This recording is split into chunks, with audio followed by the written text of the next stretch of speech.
3, 2, 1.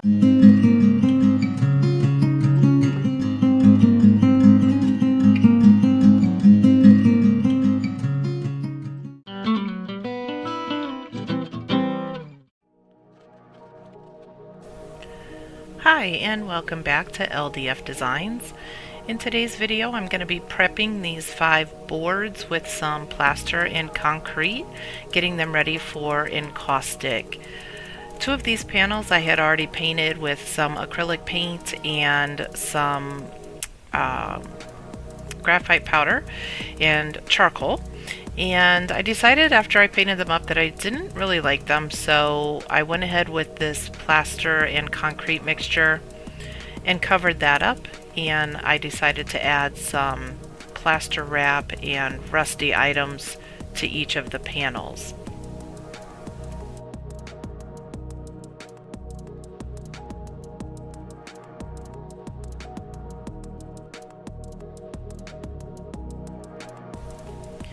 So these 5 panels are made by Ampersand. These are gallery depth and they are made for acrylic painting. I got them wanting to try out some of my acrylic paints. I haven't used acrylic very often. I'm not very practiced with it, and I'm certainly not very educated in painting with acrylic. So I thought I would try these out, but after my first 2 trials, I decided maybe if I use some of the plaster and concrete mixture and put those onto these, then I could go ahead and put the encaustic over them.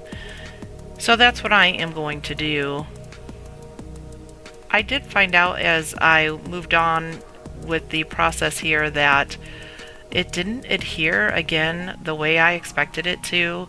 I probably should have added some glue or dampened my surfaces before I started applying this mixture. Generally, most of it stuck fairly well, but there were some areas where it just peeled off. Gotta keep working on that.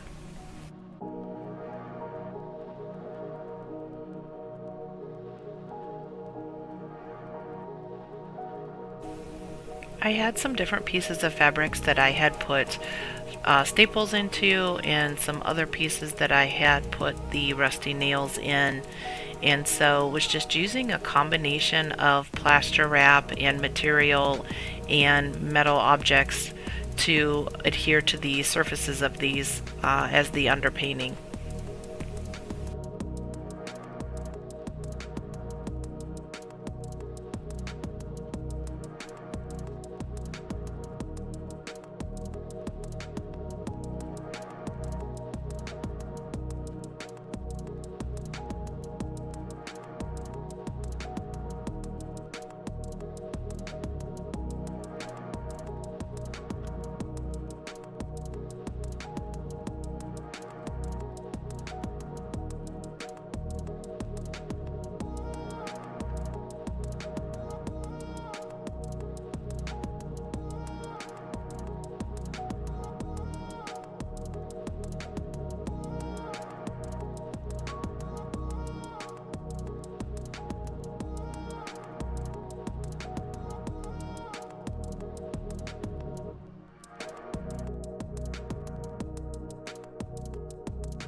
Once I had everything on there, I let those dry.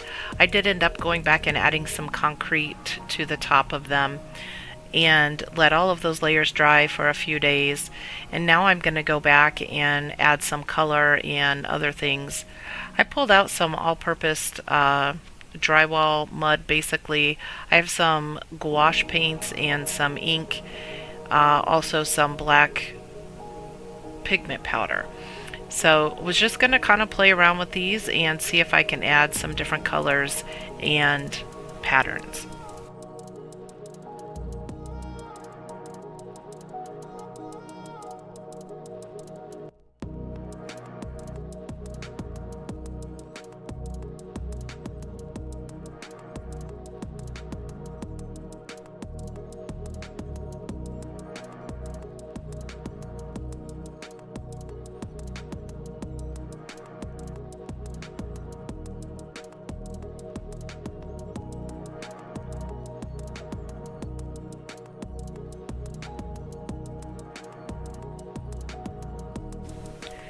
I definitely didn't have a real strong direction of where I was wanting to take these pieces. I just wanted to add some different elements that I haven't used as much in the past. So beginning with the different textured materials and then adding the gouache paint, which is a watercolor based paint, would allow me then to put the encaustic on later down the road. At this point, I went ahead and pulled some of that drywall mud onto another plate. I had the idea of maybe adding some of the different colors to the drywall mud and then adding the drywall mud onto the texture to add just another layer of texture and dimension.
I went ahead and put some of this material onto all of the panels, and then here momentarily I will show you where they ended up. Once I got all of this stuff put on, then I had to let those dry, and then I'll start with the encaustic layers, which will be the next video. So stay tuned and you can see the upcoming video of how these pieces turned out. But these are the layers that I created using the concrete, plaster, and drywall mud, along with all of the various different pigmentation.